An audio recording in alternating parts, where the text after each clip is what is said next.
but uyabona inkinga yakhona ukuthi nivimbile lapha khona abantu abahlukumezekile niyaphinda niyovimba manje la ku-freeway khona abantu abahlukumezekayo ngiyaqeda lapha siyabuya sizala ngisabalekile so ingakho nengicasulayo kakhulu yilokuthi kuthi masevinjiwe la iy'nsizwa zeli lezi niziqashile sibenzela nini sithi masifika sikhuluma zithi amane ukhuluma ney'khulu izona ezithi asizeka bese sithatha iy'moto-ke ngithi angivime ngapha nangapha ngiliqoqe lezi moto bayalwa kubona uyayizwa la angeke kufike uphula umthetho amaphoyisa mathi uyasebenza bese ufuna uphindulisa amaphepha shuthi masulisa amaphoyisa-ke acaci ukuthi sekuyimpi asilweni-ke asimisele ngokulwa nayo so sivumelene ukuthi ngesonto ngizokuthina kutshela isikhathi ngizoconfirm isikhathi during the day. Sanibona, ngaphambi singene kwivideo namuhla ngithi angithathe lethuba ngibonge isupport nothando nesikhombise lona lingaphezu kokucabanga kwethu. Siyacela niqhubeke nisisupport njalo ngokubuka amavideo ethu, ungakhohlwa ukucomment, ushare, ulike. Siyafisa ukuzwa umbono wakho. Sicela ke singene kwivideo namuhla.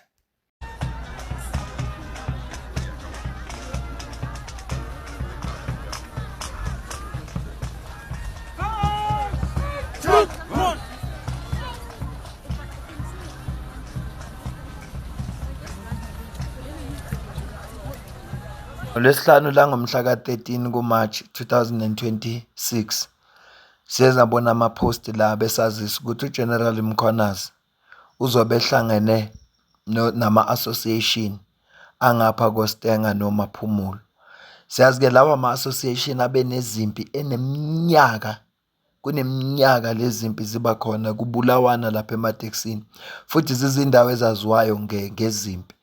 Njengoba kunenkabinde enquiry kulezi insuku, udaba olukhulunywa kakhulu udaba lamaphoyisa okuthiwa iKhathomena eyayidubula yabulala iy'nkabi, ngoba kufanele sikubeke lokhu ukuthi lamaphoyisa icala nalo ukungazibophi iy'nkabi, kodwa abantu ayebadubula abantu abasebebaqedile abantu ababaziyo ukuthi bazinkabi. Umuntu nje wayesemkhakheni wamatekisi uma ukhuluma nabo bakutshela ukuthi hey, amaphoyisa kaKito aziqeda iy'nkabi, akusukelwanga nje ama-owner nje kuphela, kwakushawa iy'nkabi. Noma-ke kuyavela ukuthi kulabantu ababedubuleka laphaya kwagcina sekufa kakhulu abantu be-association yakaMaphumulo, if I'm not mistaken, laba sebesetshenziswa i-association yaseStenga. Kodwa lento le yezimpi zamatekisi ezinye zezinto eziyinkinga, kanti lona bhizinisi labantu abamnyama efanele ngabe benza isiqiniseko sokuthi le bhizinisi ihamba kahle, kodwa kunalokho bayabulalana. Ngakho-ke uGeneral Mkhwanazi uthatha ithimba lakhe njengoba ulibona, wacela ukuthi babe nomhlangano nabe-Santaco babe khona, nabama-association babe khona, ama-owner, ukuze kuboniswane ufuna kwenziwe njani. Enye into eyinkinga futhi ekhathazayo yile nto enziwa abamosomatekisi, ukuthi awukwazi ukubona umakhelwane wakho umlift emotweni ngoba bazokuvimba. Awukwazi ukubona umuntu ehike endleleni umlayishe noma umzwele umlayishe. Kukhona iy'ndawo ongakwazi ukubiza uba kuzo ngoba kunabantu bamateksi bazoyilwisa. And ngaleso sikhathi one uyaphuthuma, okwesibili unemthwalo, iteksi izokushiya ekhoneni, kufuneka wehle la wehla khona unqamle mhlampe ngenyawo kwi-distance la uhlala khona, kanti uba izokuthatha from esitoro iyokubeka esangweni la uhlala khona. It's convenient, ikusavela isikhathi and imali yakho ne-choice. Yizinye zezinto afike wazi-addressa lezo uGeneral Mkhwanazi. Ngizokucaphunela ivideo yakhe uma ekhuluma nama-owner ngoba nginamavideo wakhe ayi-3, enye isound yakhona ayizwakali kahle kodwa into ayisho khona ibalulekile. Ngicela uzwela. Labantu abantu eGoli baqhamuka kwelakithi bayonwa le eGoli. Impela sonto nempela sonto kuyazwakala ngabantu bali. Siyabona sibhekile kuma-TV eCape Town, kude lapha eCape Town so iy'ngane zethu lezi eziqashiwe association khona ko-Cape Town ukuthi ziba ama-security guard ziyabulawa ngenxa yempi yale mboni yamatekisi. Ngithe Nondaba ngibuza lempi kade sikhuluma nabo izolo yibo bebengaphelele ngababuza ukuthi njengoba belwa nje ukuthi ubani ulayishaphi ubani ulayishaphi, ngase ngibabuza ukuthi lamabhasi amakhulu ahambayo lawo Greyhound Intercape njalo awadluli la acosha abantu baqhubeka basho bona futhi athi ayadli yithi manje ubani owalusayo utheni ngawabuzo ni-permit athola kanjani izathi ngoba mhlambe wona iy'nkampani zabelungu enehlonipho noma bahlonipha ngoba bayaniyazi ukuthi make nathi niqale impi nabo ngeke nikwazi ukugcina la kuyakini abakini abamnyama amabethi balayisha nibakhiphela isibhamu nizikufaka bona niyinsizwa ngifuna ukubabonisa ukuthi anibasaba okubuhlungu-ke la kuningi nibadala nibadala akusibona abafana abancane nibadala inini eniphethe umsebenzi inini abantu bomsebenzi nikhethe leadership abantu abazonibheka ku-association kodwa nina abaphathi bama-permit nina abaphathi bemoto abanini bemoto inini eniphethe umsebenzi abashayeli benu lapha ngaphandle basebenzela nini zonke into abazenzayo ilezi ezishoyo iy'nkabi lezi ey'dume kangaka kuleli lakithi zithunywa yiningi ukuthi zolimaza abantu ingako ngithatha ukuthi ngizondele izolo ngase ngicela izolo ukuthi asibe nanomhlangano namhlanje ngicela unondaba ukuthi angilalele leadership yakho umgqibelo namhlanje ngicabanga ukuthi sibadala sonke singako ziningi izinto fanele besiyazenza namhlanje kumgqibelo esizibeke eceleni ngoba sifuna ukuthula sathi asize abanye fanele besemcimbini kuyashadwa kuhlatshiwe emakhaya njalo njalo kodwa sikingile lokho seza yonke inkinga khona la ezweni yonke inkinga noma kuthiwa hlobo luni lenkinga uma izoxazululeka idinga ukuthi kuhlale kanje kukhulunywe futhi uma kukhulunywa kutshelwa namaqiniso ayikho-ke into exazulula inkinga njengaleyo ukuthi kuhlalwe phansi kukhulunywe okwesibili bese kutshelwa namaqiniso uma kukhulunywa yabona General Mkhwanazi uyabatshela la ukuthi nina uma kulayisha laba bakini bamnyama njengani semkhakheni owodwa namatekisi inhloso yenu nokuthi nondle imndeni nenze konke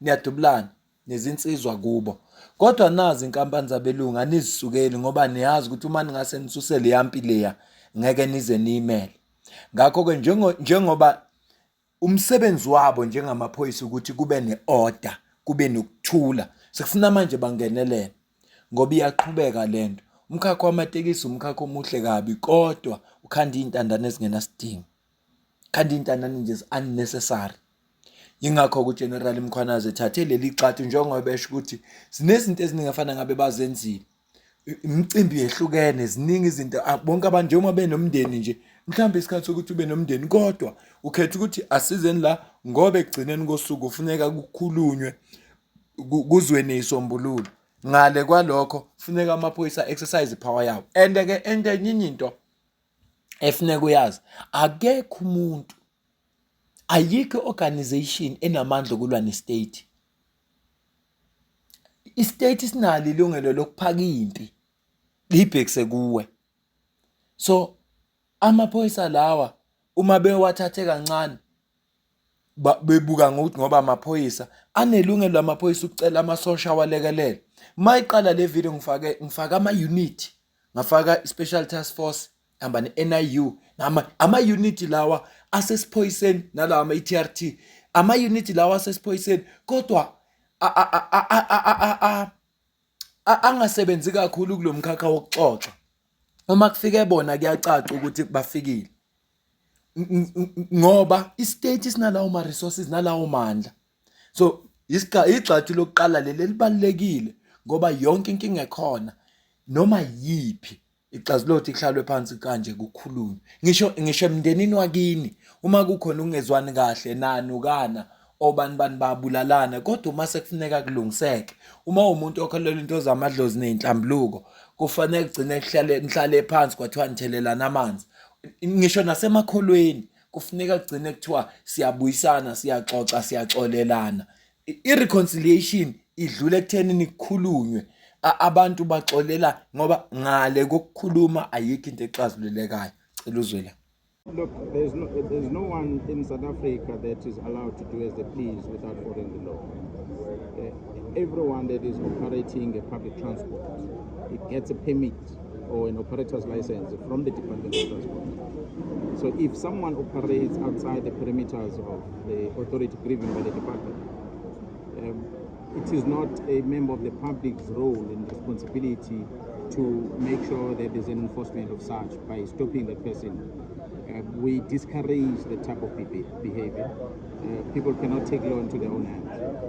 And we encourage the society and operators of different modes of transport that if they feel being victimized by whoever, including private residents, private citizens that stop on the side of the road to give other people lifts, they have a right to do that. They cannot be told by a taxi association not to do that. So if there is Gamalake and any other place where there are people doing that, whether it's at security or it's association themselves, they must get their details, get their particulars, memorize the phone number, the registration number of the vehicles they drive, and their faces of those people that are doing that, so that when they report anonymous to us, we can be able to investigate. And if we find the association doing that, we will see to it that association does not operate.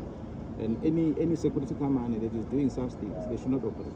Theirs is to see something, keep a record on it, and take the department and challenge the department on it and say, department, we're not enforcing, we're losing business because we're supposed to enforce this.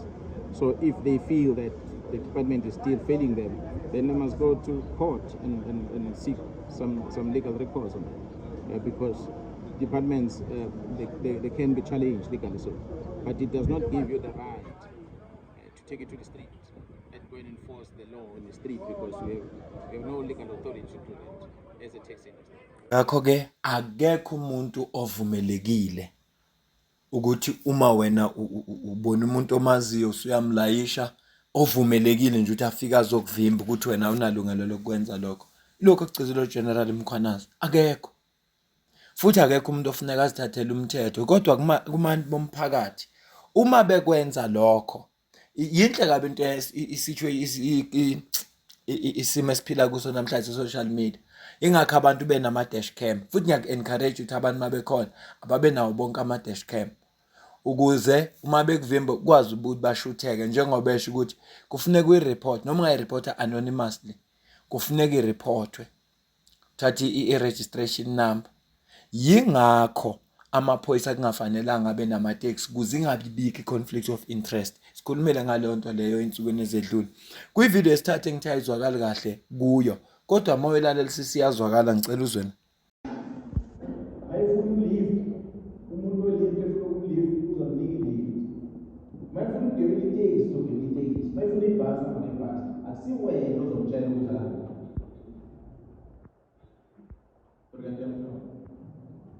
Bafaya ngithi nini ngane lezi ndawo. Uma ngeke ngathola ukuthi khona i-association ushanele nabakhala khona noma ubani omisa imoto emgaqweni athi akumelanga umuntu agibele ilift, kufanele ahambe ngetekisi, akumelanga ikuphi ilayishe, kufanele agibele etekisini, akumelanga umuntu enze ukuthi kufanele manje ngayithola lo mbiko. Niyambopha lo muntu wenze njalo. If uyi-security company, leyo security company nizoyiripota kumina, ngifuna ukubhalela isira head office isithathe license yayo. Ngizobhalela head office isithathe ama-firearms ayo. Sithi simbopha lelo security lodwa inkampani yonke sesibhala. Ukuthi isebenza nakwezinye indawo, so ibona inkantolo sizoyivala. Umuntu wetekisi wa-association okwenza leyo nto, makathi uqhamukela ilungu elithile le-association, ugashwe kuleyo association, asinandaba noma unayo itekisi noma akanayo itekisi, leyo association siyawuvala, lawo matekisi awazuhamba. Uma abantu ba-association befuna ukubona uhulumeni ofuna amandla kangakanani, abasihlali. sukelana uhulumeni ukuze nibone amandla kakhulu. Akadlali kuGeneral Mkhwanazi, uyabatshela into ezizokwenzeka. Uthi abantu banelungelo lokukhetha the mode of transport abafuna ukuyisebenzisa. Mayifuna ukucela i-lift kuyilungelo lakhe, mayifuna i-Uber kuyilungelo lakhe, mayifuna itekisi kuyilungelo lakhe. Futhi uma ke wathola, ngoba into enokwenzeka ukuthi uvinjwe labafana laba abadrive imoto ye-squad. Uma sekunecala ivele association is distance, okokuqala lo mfana lo yakanatekisi. Uthi uMkhwanazi uma beke bakuthola ukuthi nje ube drive imoto ye-squad alo association, lo association wonke uzoba senkingeni, abanandaba noma ngathiwa unayo itekisi noma kanayo. Futhi igama ligcizelelayo ukuthi uma behlosa impi nohulumeni abaqhubeke. Ngishilo ekuqaleni ngathi uhulumeni unama resources wonke. Yabona amakhunywa nge-institution yokugcina ongafuni ukususa impi kuyo ukubhekana nohulumeni. Noma ngizobeka ngokuhlukana general ngase sayidini la kwa uDukuza Taxi Association kutholakale ibhamu ezincane ezingu-23, ama-revolver amathathu, omagazini kanye nezinhlamvu. Bese kuthi ngakolunye uhlangothi kube ibhamu ezincane ezintathu nesibhamu esikhulu esisodwa. So siqoqile bonke lobo bufakazi general ibhamu zangena kwi-SAP 13 shuthi la isigcina khona ubufakazi suke sicoshe endaweni yesigameko. Sizobe sesikuthumela-ke kubacwaningi bethu bayocwaninga bese sikwazi ukuthola imiphumela. Sithe mas-interview-a-ke abanye bo-driver esibaficile esigameni noma bebengekho clear kahle hle noma bengacacisanga kahle hle ukuthi kwenzakaleni, but abasibikele khona bathi bebehamba kuwo umzila lo bebheke ngase eDoornkop. Shuthi babe sebemiswa iqembu elithile lamadoda abevale umgwaqo ngezimoto abatshela ukuthi abaphindele emuva abadingeke endaweni. Shuthi emva kwalokho bese qala ukuqhuma kwebhamu kwase kuba ukulindele kulesi sigameko esenza ukuthi sibe sendaweni yesigameko nathi njengompolisi. Akekho ulimele? Akekho esisathole ukuthi ulimele general njengamanje. Kube nje nemoto eyodwa from kwaDukuza side edubuleke ewindini but akulimalanga muntu kuyona. Bese kuba nemoto eyodwa ngasesayidini la kwaMaphumulo nembobo ezothula zokudutshula but akulimalanga muntu. Nemizi emibili ethintekile futhi ngicabanga ama-stray bullet ashaya udonga komunye umuzi bashayela kwewindi. Ngiyibambe le video. Kodwa ngoba lo association walapha kwaMaphumulo lento yekhathomina yayenzeka kubo, bayawazi amaphoyisa ukuthi kanjani. Bayazi ukuthi amaphoyisa uma engaphuma ngenhloso yokubaqeda ngabaqeda. Ngoba amaphoyisa ayakwazi ukuziphenya lezi ndaba. Ingakho ngithi amaphoyisa mzukwane efuna ukuyixazulula lento nje. Mzukwane efuna ngempela ukuyixazulula lento le yalezi inkabi nokufa kwabantu. Ayixazulule ekseni uma nje thanda. Ingakho ke manje beze bethatha igxathu manje ukuthi abaye khona lapho ngoba kuyonakala. Kukhandeka nje intandane ezingenasidingo. Ezingenasidingo ngempela. So asibambe ivideo. Cela ukuzwa kodwa ukuphala kwakho ku-comment section ngizwe ukuthi wena ubona kanjani kulolu daba esilixoxayo. Ngale kwalokho mina nawe asidibane kwivideo elandelayo.